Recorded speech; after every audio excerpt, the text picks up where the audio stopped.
Bien, bueno, eh, esta clasificación abarca las actividades lúdico-recreativas, las técnicas que a su vez las vamos a encontrar que se presentan en dos opciones o en dos variantes, las técnicas básicas y las técnicas específicas, las comunitarias, tareas comunitarias, las actividades estético-expresivas y habíamos estado conversando sobre las actividades reflexivas y socializantes. Eh, lo que nosotros encontramos en las actividades reflexivas socializantes es una posibilidad de llevar a cabo algunas actividades con un criterio fundamentalmente orientado a la parte vincular.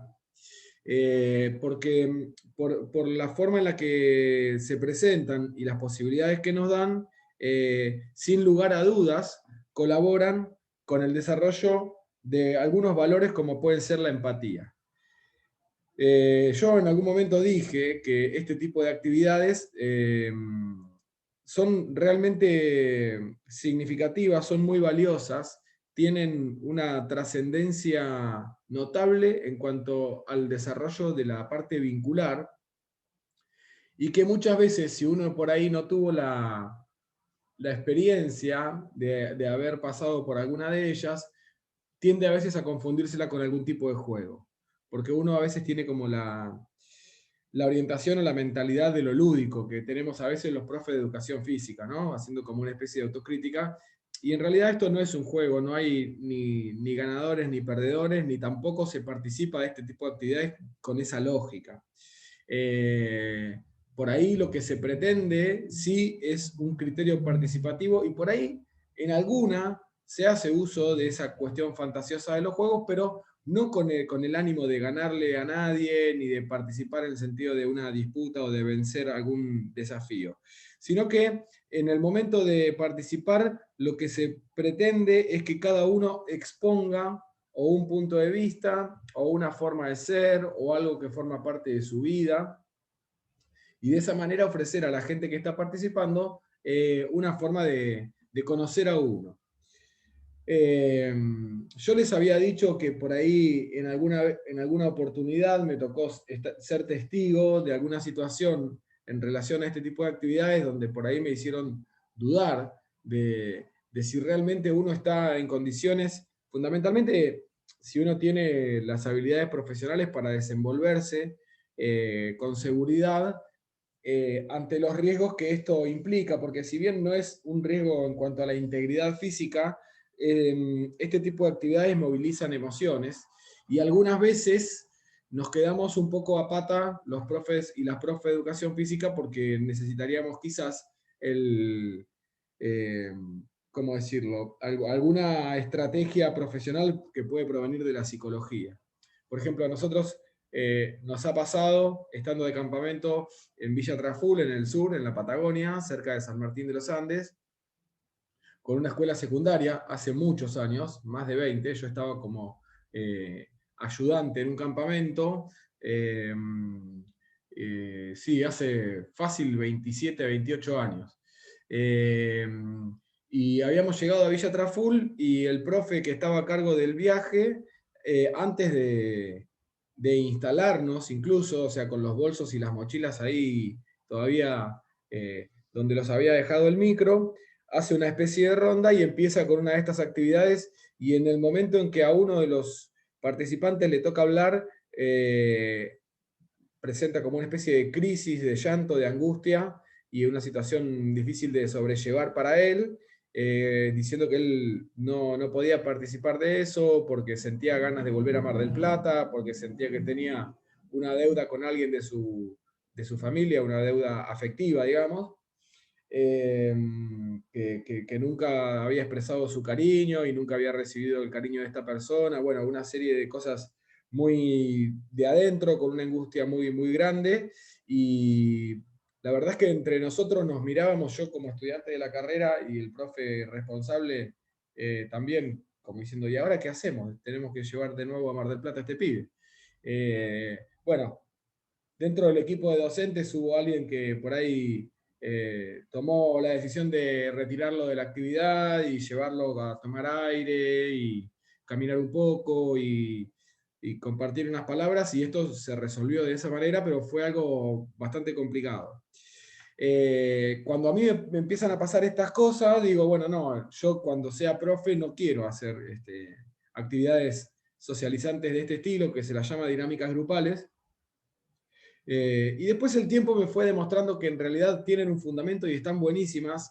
Lo que hay que hacer uno como docente, en la medida en que las lleve adelante, por ahí tomarse el, el tiempo, primero para explicar de qué se trata, y además hacer como una especie de adaptación que uno puede estar participando como oyente, que lo importante es que participe, que si se quiere exponer o quiere contar algo de su vida o quiere exponer su punto de vista frente a determinada situación, mucho mejor, pero que si no lo quiere hacer o no se siente con la seguridad, con la confianza, con lo que sea que haga falta, puede participar sin exponerse de esa manera. Pero bueno, en definitiva, son actividades que tienen como objetivo eso, ¿no? Y que, bueno, se suelen hacer en ronda para que cada uno pueda ver la cara de los demás y que los demás puedan ver la cara de uno. Y tienen como beneficio un desarrollo muy notable de la cuestión afectiva. Los grupos que participan de este tipo de actividades suelen volver con un desarrollo de la socialización mucho más abarcativo. Para la persona que pudo haber ido a una escuela religiosa, muchas de estas actividades se hacen desde el área pastoral también, ¿no? Y también involucran emociones, sentimientos, sensaciones, cuestiones referidas a uno. Hay veces que son muy ligadas a lo personal y otras veces que por ahí no tanto, ¿no? Yo no me acuerdo si con ustedes puse este ejemplo, porque ahora estoy confundido entre los cursos, qué fue lo que hablé y lo que no hablé, pero bueno, en algún momento mencioné que una de estas actividades es hacer fotocopias de billetes de distintas denominaciones y repartir a los presentes, a las personas que están integrando la actividad, y todo el mundo tiene la misma cantidad de dinero fotocopiado. Supongamos que suma más o menos 2.000 pesos cada uno en billetes de distinta denominación. Se la llama subasta de valores. Y después se hace como una especie de lista con unos carteles. La gente que está participando, los chicos y las chicas, no saben cuántos valores vamos a subastar. Solamente nosotros podemos hacer 5, 20, 50, lo que a nosotros nos parezca. De repente empezamos a rematar esos valores. Entonces levantamos el primer cartel, supongamos que es la solidaridad. Dice, bueno, yo quiero comprar la solidaridad, tengo 20 pesos. No, yo tengo, o aparece otro 50. Y se remata como si fuera un remate de bienes materiales. A continuación, otro, aparece la empatía. Y bueno, no, y de repente empieza a aparecer, en la medida en que van pasando los valores, empieza a aparecer como la necesidad de, bueno, me gasté toda la plata en uno que creía que era el mejor, resulta que no sé cuántos más hay, y los que están empezando a aparecer también me interesan.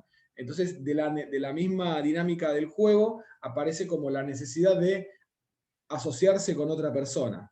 Es decir, bueno, podemos compartir los valores que nosotros tenemos y compartimos el dinero. Como corolario termina resultando, o como conclusión termina siendo que en realidad, más allá de lo que uno puede invertir en una sola de las cuestiones estas, de los valores, de la solidaridad, del amor, de la empatía, más allá de lo que uno puede invertir, son todos igualmente necesarios, y por más que uno tenga uno solo, el monopolio sobre uno, necesita de los otros, como también necesita de asociarse con gente para poder llevarlo a la práctica. Este ejemplo de actividad reflexiva y socializante es un ejemplo donde por ahí uno no tiene que exponerse tanto en términos personales y sin embargo se pueden llegar a conclusiones interesantes. Decíamos, cuando definíamos las categorías que integran esta clasificación, que son todas importantes, que todas tienen un fundamento y que llevadas a cabo en el contexto de un campamento, donde uno tiene una intervención bastante interesante e intensa con la naturaleza, bueno, tienen también como un significado especial. Bueno, ahí vamos. Actividades reflexivas socializantes. Puedo acercarles si quieren algo de bibliografía, hay algunos libros que están buenos para esto, porque además de lo interesante que puede resultar, perdón, de lo interesante que puede resultar, hay para actividades aplicables a distintos momentos del campamento. Perdón. Bueno, vamos a avanzar en esto. Seguimos a la próxima categoría.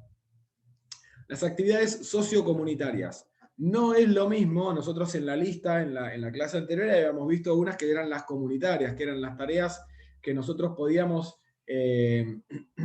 asignarle a distintos grupos de trabajo, como puede ser ayudante de cocina, higiene, el servir la comida, esas actividades que por ahí estaban referidas al bienestar del grupo. Esto tiene otro matiz, tiene otro carisma.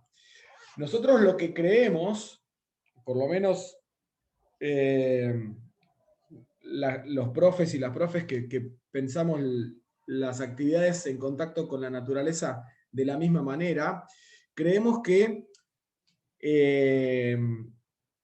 de la naturaleza también formamos parte de las personas. Por eso también tiene que ver con una especie de coherencia de preservación del medio. Y dentro de estas posibilidades que nos ofrece esta interpretación de las actividades al aire libre, encontramos las actividades sociocomunitarias porque son actividades que están tendientes a el encuentro con personas del lugar que nosotros estamos habitando. Nosotros nos vamos, supongamos, de campamento a la ciudad de Merlo, en la provincia de San Luis. Y ahí vamos a estar una semana con nuestros alumnos y nuestras alumnas. Vamos a hacer rapel, vamos a hacer cocina rústica, vamos a hacer búsqueda del tesoro, vamos a hacer actividades reflexivas como las que hicimos recién, los chicos van a estar distribuidos en equipos de trabajo y van a hacer tareas comunitarias, todo eso lo venimos haciendo, y resulta que uno de los días está prevista una visita a una escuela rural dentro de las cercanías de la base de campamento donde estamos alojados. Y la escuela que vamos a visitar, además, tiene una población particular, por supuesto, como todas las escuelas, y tiene una necesidad material, que nosotros la pudimos identificar previamente gracias a haber establecido un vínculo con las autoridades de esa escuela. Supongamos que nos manejamos por mail o por WhatsApp, conseguimos el contacto con el director o con la directora de la escuela y nos cuenta que esta escuela tiene una necesidad puntual. Material, ropa de abrigo. En la escuela de Mar del Plata, el Instituto 84, viaja a esa escuela habiendo hecho una colecta para conseguir ropa de abrigo para esos chicos y esas chicas. Entonces, el día que nosotros visitamos esa escuela, no solamente vamos a hacer una experiencia quizás lúdica, recreativa, un momento de encuentro, una práctica docente, sino que además le vamos a ofrecer lo que nosotros pudimos conseguir como resultado de esa campaña solidaria. Esta sería una de lo que podríamos identificar como actividad sociocomunitaria. Decía que el lugar o la naturaleza o el espacio de intercambio donde nosotros nos vamos al encuentro con el medio natural no solamente tiene que ver con un intercambio con el paisaje, sino también con la gente que habita el lugar, porque como decíamos, nosotros somos parte de la naturaleza. Por eso también es importante entender que nuestro vínculo y la preservación y todo lo que nosotros hacemos para cuidar el medio ambiente es interesante, está dentro de esta línea coherente de trabajo, pero de alguna manera estaríamos dejando afuera a la gente que habita el lugar. Por supuesto que nuestra intervención dentro de esta actividad sociocomunitaria podría quedarse solamente en la experiencia y en haber compartido una tarde, unos juegos, una merienda, algún diálogo, una charla, pero también está bueno encontrar la posibilidad de llevar además algo en alguna comunidad que lo necesite. Ejemplos de esto se pueden encontrar, así como decíamos En la escuela podemos encontrar en lugares donde encontramos alguna comunidad con algún tipo de desfavorabilidad. Alguna escuela donde concurre gente con cierto tipo de necesidades, pero también puede ser un comedor, puede ser una sociedad de fomento, puede ser un hogar donde van personas mayores. Hay infinidad de lugares donde vamos a encontrar un grupo humano con necesidades. Lo bueno de estas experiencias es que además de haber participado y de haber pasado por la experiencia o de la sensación, lo que se siente por el hecho de estar ayudando y llevar adelante un acto, por llamarlo de alguna manera, solidario o empático, tiene también la riqueza del intercambio social que nos permite el decir, bueno, mira, yo vengo de Mar del Plata, es una ciudad que está sobre el océano, Merlo San Luis es una ciudad que no tiene salida al mar, que tiene otro paisaje, que tiene otro clima, que la habita gente diferente a la que por ahí uno está acostumbrado a ver, con otro tipo de vida. Contame cómo es vivir acá, yo te cuento cómo es vivir en Mar del Plata, cuáles son tus tareas cotidianas. Y la verdad es que de ese intercambio hay un enriquecimiento que es alucinante y que por supuesto que vale la pena. Estas actividades sociocomunitarias, tanto como las que hablábamos hace un ratito, las reflexivas y socializantes, son actividades que en muchos casos quedan afuera de las grillas de los campamentos más habituales o de los que estamos acostumbrados a ver. Y yo les tengo que decir que son, tanto unas como las otras, son actividades que le cambian el carácter a nuestro viaje, le dan como otro color y nos permiten tener otro punto de vista de lo que nosotros estamos haciendo, pero además también hacen que las personas que están integrando el grupo que van a estar de viaje puedan vivenciar cosas que son inolvidables. Uno por ahí puede llegar a perder el registro de la sensación de lo que significa jugar una búsqueda del tesoro o algún juego nocturno, pero difícilmente se olvide de la sensación del momento en que tuvo la posibilidad de visitar una escuela, de ofrecer una jornada, una kermés o lo que haya que planificado para el caso, y además haber contribuido a cierto tipo de bienestar. Tampoco uno soluciona definitivamente nada, pero el haber sido el que gestó este tipo de ayuda es una sensación realmente muy linda. Una vez, haciendo un viaje a Bariloche con chicos del profesorado, nos encontramos en una escuela donde después quedó el vínculo y en la vez siguiente nos enteramos que esa escuela había recibido una donación de materiales para la construcción para construir una biblioteca. La escuela no tenía biblioteca y alguien donó bolsa de cemento, ladrillos, chapas, etcétera, etcétera, y pudieron construir un espacio físico como si fuese un aula nueva con el objetivo de que ahí funcione la biblioteca. Entonces, cuando nosotros estamos por llegar, por viajar, mejor dicho, yo tomo contacto con la directora de la escuela y me dice, mira, y me cuenta todo esto. Entonces yo voy a la clase y les digo a los chicos y a las chicas, miren, en la escuela que nosotros vamos a visitar tienen una biblioteca, pero la biblioteca solamente es el espacio físico, no tiene libros.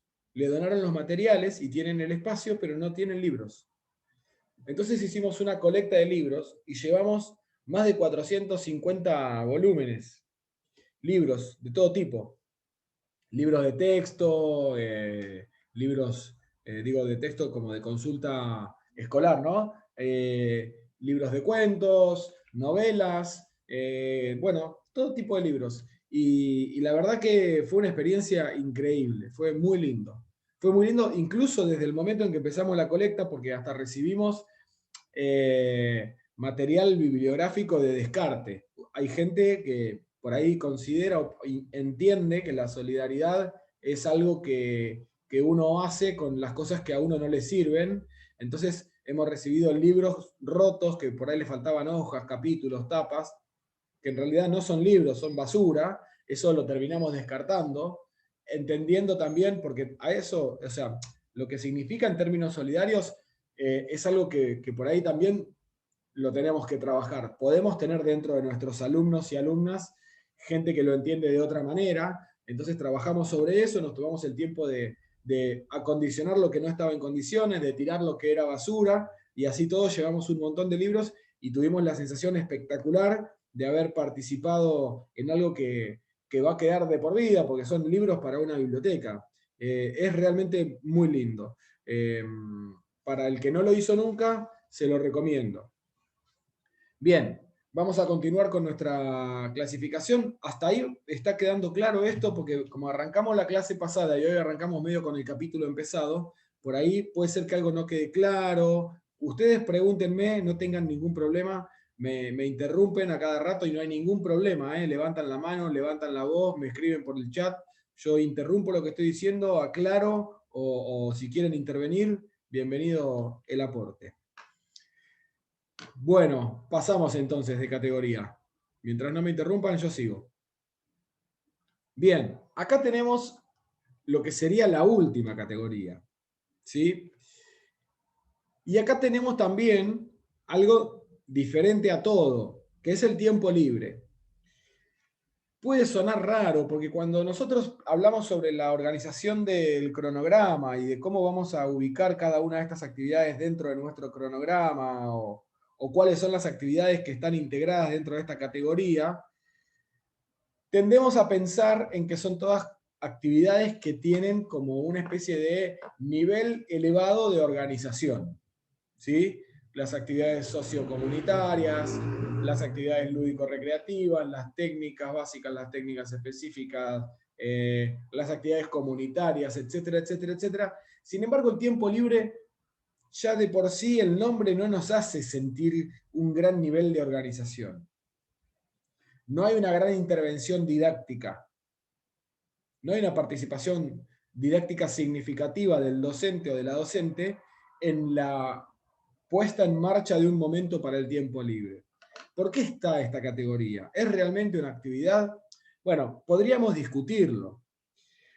Yo decidí incluirlo dentro de estas categorías porque en el tiempo libre, si bien no está ese rigor que le implica un nivel organizativo, como el que puede ser una búsqueda del tesoro, que un ratito antes estás cortando tarjetitas, escondiendo bolsitas con unos dardos, y del otro lado un tiro al blanco, y después una bombita de carnaval con talco por otro lado, y esa cosa como de mucha organización y medio milimétrico, eso acá no está. Sin embargo, es un momento de mucho laburo, valga la paradoja del tiempo libre y el trabajo, es un momento de mucho laburo de observación para el docente o la docente. Primero les tengo que decir que el momento de tiempo libre en un campamento no solamente que es necesario, sino que además, en caso de que el tiempo que nosotros establecimos para el tiempo libre no sea suficiente, nos lo van a hacer saber. Enseguida, nuestros alumnos y nuestras alumnas nos van a decir: profe, ¿cuándo puedo ir a caminar con mi amigo por la orilla del lago? Profe, ¿cuándo puedo ir a descansar un poco a la sombra de aquel árbol? ¿En qué momento vamos a hacer un picadito acá en el parque de la base de campamento? Nos lo van a hacer saber cuando hay una necesidad. Y créanme que la necesidad de tiempo libre existe. Pero aunque no existiera, aunque no fuese así, aunque nuestro grupo no nos lo solicite, nosotros tenemos la posibilidad, en el momento que establecimos para el tiempo libre, de hacer una observación. Y esa observación, además, registrarla. Ir con nuestro cuadernito y nuestra lapicera para anotar algunas cosas. Porque cuando uno está jugando o cuando uno está interviniendo en alguna dinámica, llamémosle juego o lo que sea, de alguna manera sabe que está siendo observado u observada. Y esa certeza de saber que uno está siendo observado u observada puede hacer que esa persona funcione de una manera como en una especie de, en forma por supuesto que inconsciente, esto no lo hace en forma consciente o voluntaria, pero en forma inconsciente hace que uno tenga como una especie de personaje o una simulación, o como de responder o proceder de una manera de acuerdo a lo que uno cree que la persona que está observando espera de mí. Viste que por ahí estás rindiendo un examen y le contestás al profesor lo que vos sabés que el profesor escuche, que le va a gustar escuchar. Y cuando estás por pelearte con tu hermanito, por ahí viene tu mamá y te haces el que no pasa nada porque sabés que tu mamá te agarra patadas en el traste si sabe que te estás peleando con tu hermanito. Entonces, esas cosas de forma de funcionar, ajustándolas a lo que uno sabe que sucede porque hay otro mirando, en el tiempo libre desaparece. Entonces ahí es donde radica la parte interesante y la parte del laburo del docente en el momento del tiempo libre. Ahí es donde está. Nosotros vamos a estar También hay presentes. casos, profe, en que los participantes se inhiben en vez de poner cuidarse en su forma de actuar, También, por es así verdad. decirlo, Sí, que directamente ni actúan. tenés razón. Esa es otra alternativa. Puede ser que alguien con una personalidad un poco más introvertida, en algún juego de intervenir o en alguna actividad reflexiva socializante, en vez de interactuar, prefiere replegarse porque hay una sensación de inseguridad o algo que le ocurre a esa persona más introvertida. Tenés razón, Jero.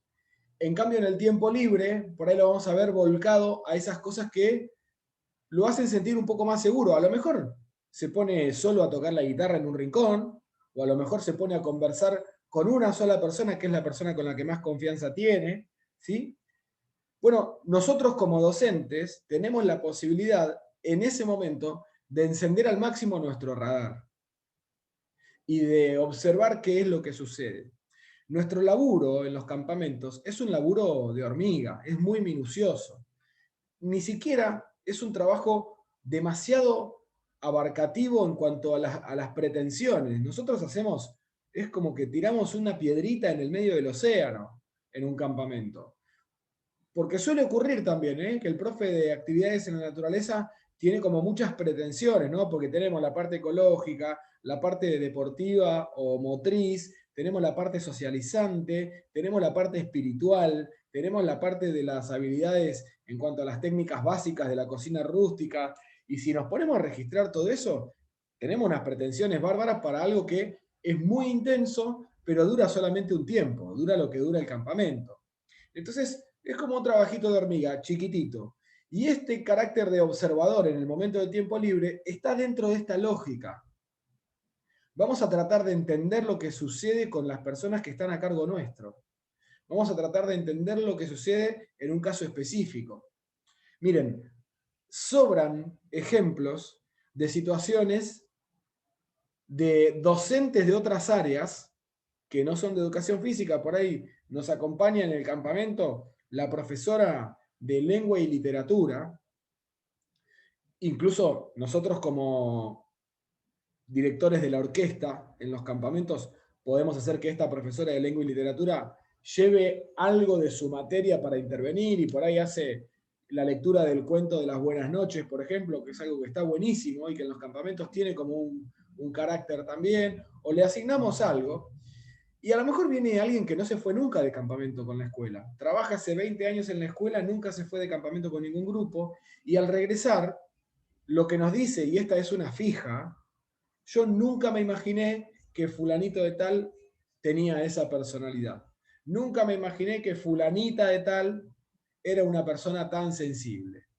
Nunca me imaginé, nos dicen los chicos a veces, que la profe de lengua y literatura era tan copada, tan buena onda en la